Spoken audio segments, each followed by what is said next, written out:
Thanks for joining us on another edition of National Focus. I'm your presenter, Tarnia Green. It's always a pleasure to have you join us.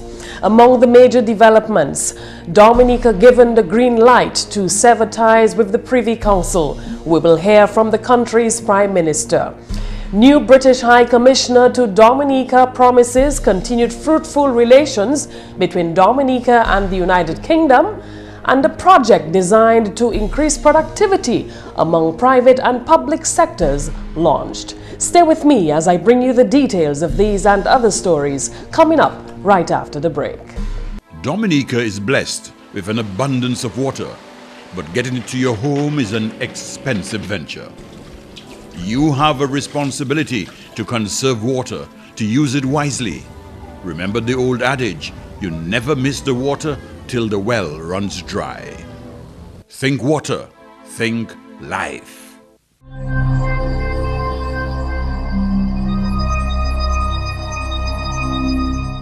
Welcome back. Time now for the details of the news. Dominica has moved one step closer in its bid to formally recognize the Caribbean Court of Justice as its final court of appeal. This as the British government approved Dominica's request to delink from the Privy Council. Prime Minister Honorable Roosevelt Skerrit made the announcement on state-owned DBS Radio on Thursday. Well, I just need to inform the country that Dominica has received the no objection from the government of the United Kingdom with regards to our decision to delink from the Privy Council, which will now pave the way for Dominica's participation and membership to the Caribbean Court of Justice in its appellate jurisdiction. As you know, the Constitution demands that we seek no objection from the British government in order to proceed with the linking. That now paves the way for us to go to Parliament and take the bill to Parliament to allow Dominica to finally join the CCJ in its appellate jurisdiction. Had we not gotten the no objection of the British government, we would have to go through a referendum. So it's good news for the process of us recognizing our own court in the region. The British government had no difficulty in approving of this no objection or request, and we're very pleased to have received that no objection from the British government. And I think it's good news not only for Dominica, but it's good news for the OECS, it is good news for CARICOM, it is good news for our move on our march to greater integration within the CARICOM region. The Caribbean Court of Justice, or the CCJ, established in 2001 by CARICOM heads of government, was signed by Antigua and Barbuda, Barbados, Belize, Grenada, Guyana, Jamaica, St. Kitts and Nevis, St. Lucia, Suriname, and Trinidad and Tobago on February 14. Dominica, along with St. Vincent and the Grenadines, signed the agreement on the 15th of February 2003.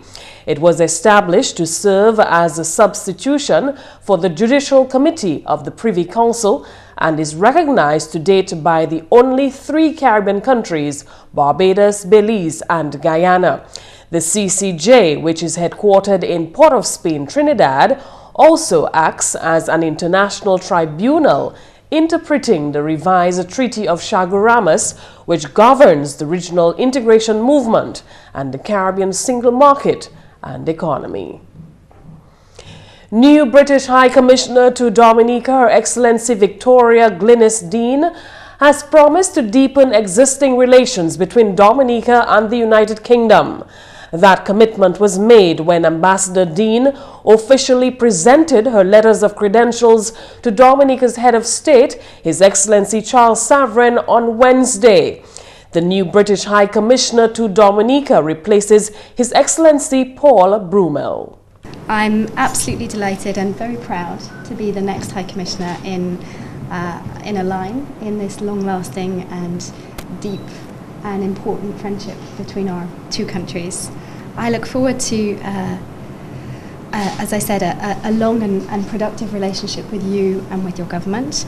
I think there is lots for us to do. Times are tough economically for you, for this region, for the world as a whole.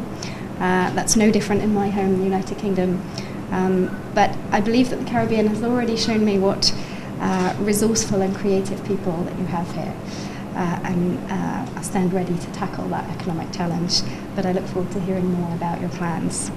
Assisting Dominica in its reconstruction efforts following the devastation caused by the Christmas Eve trough system has been identified as priority for the British government.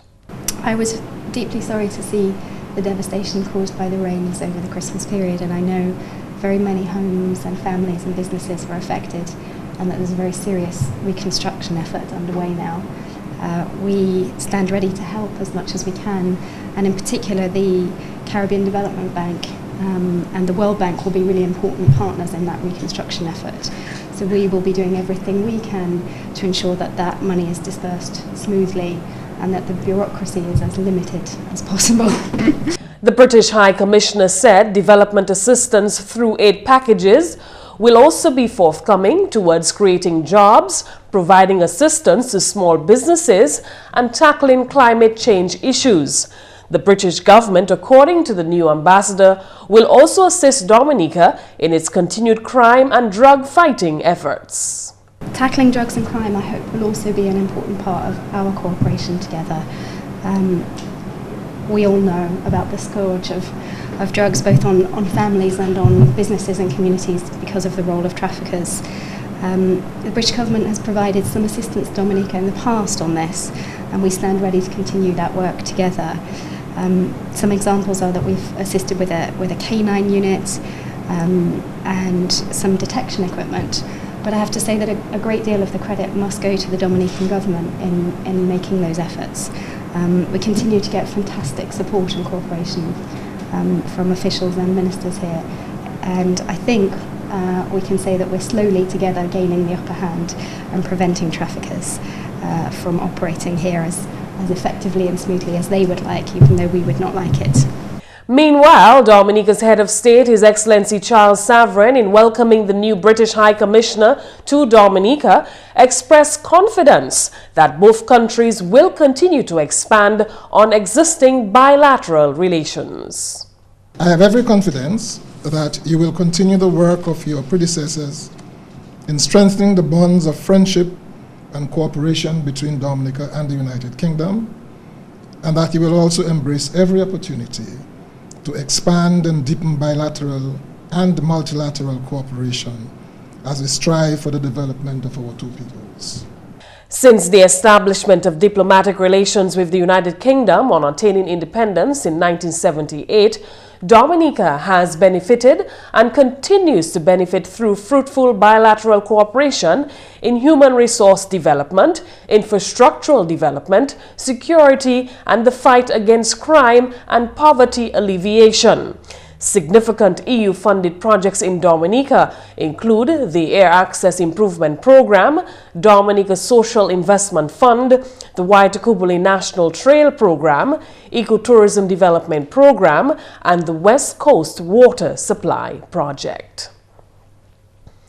In more news, former government productivity consultant Parry Bellot on Wednesday launched a project which will seek to raise productivity levels among workers in the public and private sectors in Dominica. Bellot spoke of the initiative to declare 2014 as the year for productivity in Dominica when he addressed a news conference at the Fort Young Hotel. It isn't about me, it's about productivity in Dominica. I and some colleagues decided, let's take the bull by the horns and declare this year. We're not waiting for government to declare it. Actually, anybody can say they're going to declare some particular focus. We took the initiative and we said we must first let the key institutions of Dominica, trade unions, business community, know what we have planned. Bellot said 4 local businesses have already endorsed the idea. We wrote them, giving them a rough idea of what we plan to do, and asking for their endorsement to move forward. We wrote about 12 institutions. The letter is dated 15th of December, before the year started, and perhaps it illustrates the level of productivity at all levels. So far, we have got back 4 letters endorsing the program. Activities for the 2014 Year of Productivity in Dominica, according to Bellot, would involve visits to schools, radio and television programs focused on challenges for increasing productivity, and public lectures by renowned international experts targeted at chief executive officers in Dominica. He noted that rewarding productivity excellence through the presentations of awards is also on the cards. If we get our radio programming going, we'd have a little context. We'd ask companies, look, you've been knowing how your colleagues work, nominate the person you feel has making an extra effort to be productive, meaning coming on time, doing a lot more than he's expected to do, things like that. And we'll award the person. Because there's nothing like awards and tribute, and commendate people who are doing good to encourage others to follow the example. Bellot said a meeting with Prime Minister Honorable Roosevelt Skerrit on Monday this week to discuss his new ideas to enhance productivity went well. The productivity enthusiast is hoping to receive favorable support from the government in this new productivity venture. At my meeting with the Prime Minister just Monday gone, he was very enthusiastic about it. The specific requests we made, because we don't only want his verbal support, we want government, to share some of the financial burden. They may not have to pay cash, but they can provide other services. And he was keen on doing a lot of the things. I just had to put certain things in writing. That's how government operates. And hopefully we'll see that coming through soon. Mr. Bellot said that at least $150,000 would be required to implement projects where productivity is concerned. In more news, among several sectors currently under development by the government in the Kalinago territory, Honorable Ashton Grano, constituency representative for the area, has seen to it that community access has not been neglected. GIS News went on tour of that site last week, where an expansive and very costly project is weeks away from completion in Salibia. The nature of the job is such that the 2.3-kilometer road belongs to Salibia, Tuna Village and Concord, since it links the 3 communities. Delbert Walsh, project supervisor, gave specifics on the exact scope of the project. We started basically at the top where you saw the road leading back to Horseback Ridge, because this area wasn't prepared as yet. We had to do some cut excavation as to the cliff, stabilize it and so on, and all this was part of the forest, so all that had to be cut and prepared. So we started at Horseback Ridge to end up to the main road. Then on that completion, we came back to this end here around, I would say, September there, we came back to this section to go into the to Concord end. The sheer length and quality of the road indicates the amount of planning and resources which have gone into the job. It took a lot of, I wouldn't say time, but patience, because we were affected by the weather from day one, where we could not really, due to the fact that it's concrete, that we could not put it down at any time. The weather had to be around or about in that condition for us to be able to do a long section of the work. Be able to cast at least about 40 meters per day. So if it were raining on and off, it would affect us as so it would wash out the top of the concrete. So that wasn't making the work look too presentable at times. So that in a sense took us some time, because we started the work in January of 2013, and look, we are here right now in January of 2014 trying to close up, because we have to the end of the month to finish off. So that should be our final phase of work here. Right now we are in an area where it was not showing at the time, but there were a lot of rocks, and very huge rocks, I would say. We even had to have 2 excavators working at the same time, where one had to be breaking, whilst one had to be clearing, because one excavator could not do the both job at the same time. Work began with a team of 20 skilled locals. However, at this point, closer to the end, the workforce has been somewhat reduced. Walsh, though not a local, says he feels proud to be a part of such a major project. He imagines that farmers will appreciate easier access to their farms. Similarly, Constituency Representative Honorable Ashton Grano sees farm access as the main benefit of the road. The parliamentary representative anticipates increased productivity just from that leg of the Horseback Ridge project. There was the track here before leading to Tuna village, which is the other end, which is one of the villages that is actually was cut off from the rest of the Carib territory. Over the years, we would have to access Concord passing through Atkinson and Pegua. Now that we have created this access, you can well imagine that it has shortened the route from the Carib territory, from the Salibia end to Concord by a significant number of minutes. So that is one aspect. Also, there is the component of the agriculture, the whole farming issue, because with a road now, we would expect farming to increase. People would now have somewhere they can move up and down, they can have transporting their produce. So we would expect to see greater farming, or farming at a greater level or a higher level being done here now. Honorable Grano cited easier access to the area's tourism product as another perfect reason for the road which joins the existing one into Tuna village. Needless to say, constituents are, and I quote, elated, according to the Honorable Grano. That being done for the first time since the Kalinago territory was established, you can well imagine how people feel. I mean, the entire Kalinago territory and the residents would feel, elated because they now can access Concord better. They can now do a number of things. They can use this road, and even the bus drivers and the motorists can use this route as a shortcut from Atkinson.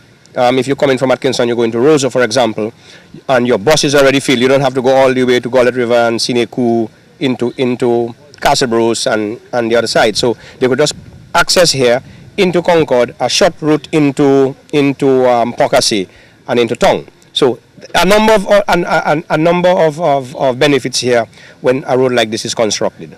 By the completion of that road, $1.8 million would have been spent to improve access in that section of the Kalinago territory.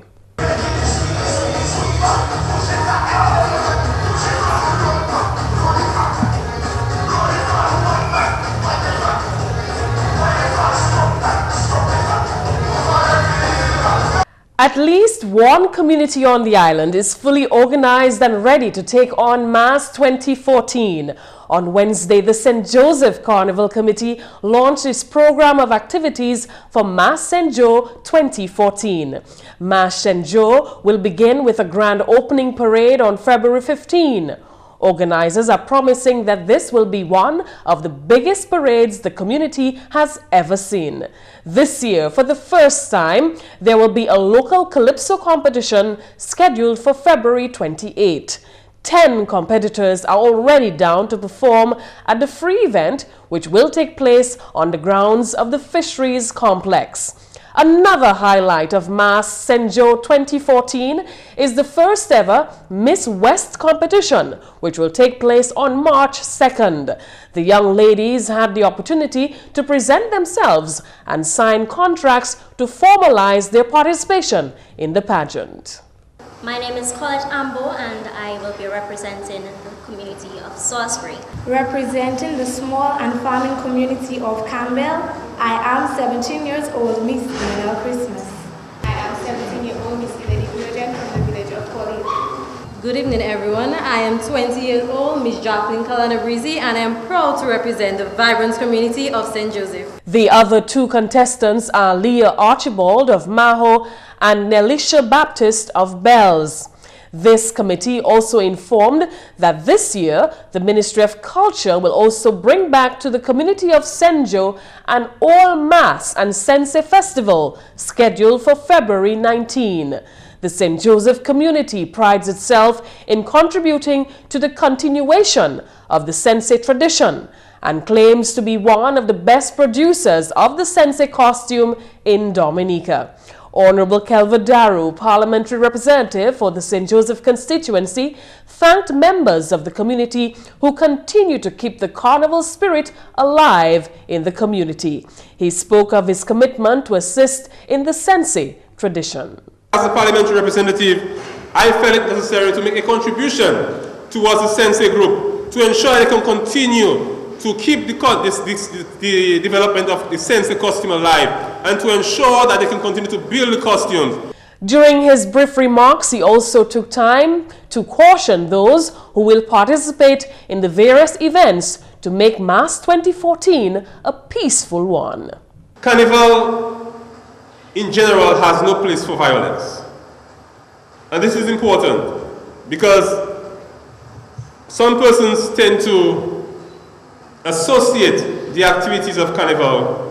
Some parts of it has been a time when persons want to look to the violent activities. But I want to encourage you, I want to tell you very strongly this afternoon that you have to cease from all violent activities for the Carnival season. You have to ensure that here in this community of St. Joseph, we have a violence-free Carnival. And it is not just on the Monday and Tuesday of the street jump up, but all of the activities that we have planned leading up to the Monday and Tuesday, the Friday night limes that we have begun last week Friday, the Calypso shows, the warm-ups that we'll have with the Lapu Cabwits and so forth, the Old Mass and Sensei Festival. I want to exhort you as a community to ensure that we abstain from all forms of violence. Other activities for the festive season include Friday night Carnival Lime, scheduled to begin this Friday. A special invitation was sent out to the entire St. Joseph community and Dominica to be part of the activities planned for Mass St. Joe 2014. And that's it for the English segment of the news. We now join McPherson St. Luce for the Creole highlights. Allô tout le monde, bienvenue à cette nouvelle en créole. Non, moi, c'est McPherson St. Luce. Premièrement, Dominique n'a pas appelé pour effort pour recogniser CCJ comme plus gros l'audience ligne. Parole celle-là sortie du Premier ministre Honorable Roosevelt Skerritt, sinon Honorable Skerritt. Dominique tape pouvoir de l'Angleterre pour considérer CCJ comme plus gros l'audience. Dominique a écrit l'Angleterre pour taper pouvoir là. Bagay gouvernement tapé succès. Honorable Skerritt dit si pays a parti tapé pouvoir l'Angleterre, un référendum qui prend place. Honorable Skerritt aussi fait parole que la constitution pays là, qui a fait provision pour ça. Plusieurs pays Caraïbes en parmi Dominique déjà signé pour établir CCJ. CCJ établi pour plus gros l'audience qu'a remplacé Privy Council l'Angleterre. En la nouvelle, symposium femmes qui VF Inc. a chaîne week-end là, qu'a expecté pour faire femmes, oui, examiner quoi et puis vivre en bonne vie. Vous qu'a aussi expecté pour taper inspiration l'amour pour yon et l'autre. Dr. Valder Henry, c'est chef VF Inc. 4 femmes formidables qui lecture symposium là. C'est 4 l'histoire ça là, quand il fait moun, que bah nous, on petit fournette à la vie, c'est 4 phénoménales femmes. Et il y a aussi nous pour nous cacher quand la vie nous. Là nous les aller, ça nous ni pour faire, pour aller là nous les aller. Ça nous ni pour faire, pour continuer, qu'à quitter ou qu'à vivre la vie bon Dieu, les nous am vivre. Et un jour ça là, c'est un jour pour femme venir dans fellowship avec yon et l'autre. Nous avons 4 fois déjà, en toutes ces 4 fois, mon a dit, un jour ça là, il pas te mêler qui moun monter. Mais monter ni en profession ou non, let monter vieux ou jeune, mais monter ni l'argent, pas ni l'argent. Tout ça, pas qu'à faire pièce différence. C'est femme qui l'a qu'à sous-prêter femme. C'est un jour ça là, c'est un jour de l'amour. Un jour l'amour qui a encouragé moun. Un jour l'amour qui a prend temps pour quoi tout. Autant temps, femme pas qu'à prendre temps pour quoi yo. Yo tellement busy qu'a fait tout bagay pour l'autre monde. Tout bagay yo tellement busy. Pas qu'à prendre temps pour même assise pour un moment. Pour quoi yo. Jour ça là nous ka ba yo temps pour assise avec quoi yo. En d'autres nouvelles, discussion qui continue et puis Japan pour construction bâtiment poisson en Fond Saint-Jean. Parole sans là sorti du Parlement, Honorable Dr. Kenneth Darrow. Nous avons advanced discussion avec ces Japonais là pour fisheries complexe là nous espérer nous faire en Fond Saint-Jean. Des trois semaines passées nous tenons des groupes officiels au Japon qui viennent pour continuer avec ces discussions. Et déjà submit preliminary sketches join ba ministry pour voir ça qui ça fait là. So moi espérer moi demander tout le monde en constituency tout le monde Dominique pour aider pour nous rester optimistic que projet ça là que receive final approval hot say authorities là en Japan et nous que quelque chose go fait antiquin Dominique ça là. Et puis finalement, Association Monde Disabilité Dominique, bien plaisir pour donation wheelchair que Rotary Club fait présentation par semaine là. Madame Nathalie Murphy, c'est executive director association là. Rotary Club Dominique donné des 3 fauteuils roulants pour l'association nous, pour nous savoir nous, et nous retrouver et nous contents pour ça parce que il y a autant de monde qui un problème de voix qui une difficulté pour marcher avec ça qui aide autant nous voulons aussi pour faire monde savent qui même si yo ni wheelchair là c'est pas il apporte même mais si yo passe à servir il pas que faire sens c'est pour ça nous crier à ce monde qui une responsabilité pour faire cette qui everyone accessible pour les gens qui ont des disabilités, car les gens qui ont des disabilités ni place pour ces gens ça fait mouvement, ça afficher, ça naviguer à dépendant avec nous essayer qui collaboration ça là et puis Rotary Club qui continue puis nous les faire monde connaître et puis apprendre ça nous dit nous voulons un environnement qui est accessible pour les gens qui ont des disabilités. Messieurs, mesdames, ça c'est tout pour nouvelle en créole pour à présent. Non moins, c'est McPherson, St. Luce. Au revoir. When we come back, we'll bring you the tip of the day. Don't go away. Together we build, together we strive. We see it all on your Government Information Service, Channel 7.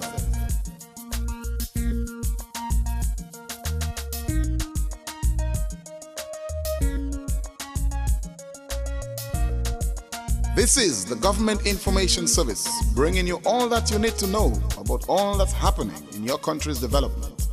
GIS, you and your channel.